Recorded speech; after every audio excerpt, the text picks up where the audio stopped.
యుద్ధంలో దుర్యోధనుడు ఫుల్ బిజీగా ఉన్నప్పుడు ఒకడు టైం ట్రావెల్ చేసి భీముడు అనుకొని దుర్యోధనుడి టెంట్లోకి ఎంటర్ అవుతాడు. సార్, నేను మిమ్మల్ని చూడటానికి టైం ట్రావెల్ చేసి కొన్ని వేల సంవత్సరాల ముందు నుండి వచ్చాను. మీరు చాలా మందికి ఇన్స్పిరేషన్ సార్. మీకు చాలా అన్యాయం జరిగింది సార్.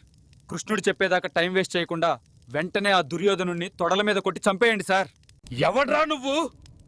ఎంత ధైర్యం ఉంటే నా మందిరంలోకి వచ్చి నన్ను చంపడానికి నాకే సలహాలు ఇస్తావా? ఓరి దేవుడా, అయిపోయాను. ఇంకెప్పుడు ఇటువైపు రాను. నన్ను వదిలేయండి బాబోయ్.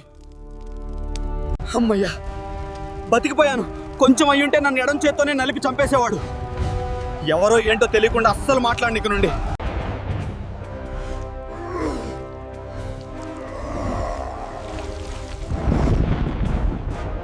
అయ్యో, నాకు ఎంతో ఇష్టమైన కర్ణుడు ఒక్కడే కష్టపడి రథాన్ని బయటికి లాగుతున్నాడు. మనం ఏదైనా హెల్ప్ చేస్తే బాగుంటుందేమో. మీకు నేను వీరాభిమానిని సార్. పదండి, లాగేద్దాం ఇద్దరం కలిసి. అందరికీ సహాయం చేసే కర్ణుడికి సహాయం చేశానని చరిత్ర చెప్పుకోవాలి ఈరోజు. బావా, ఎవరి విదేశీయుడు? కర్ణునికి ఎందుకు ఇతను సహాయం చేస్తున్నాడు తురా? అతగాని రూపం భూలోకవాసిలాగా లేదే. అతను ఎవడైనా ఏమి? వెంటనే బాణం వదిలి వాడికి తగిన బుద్ధి చెప్పు.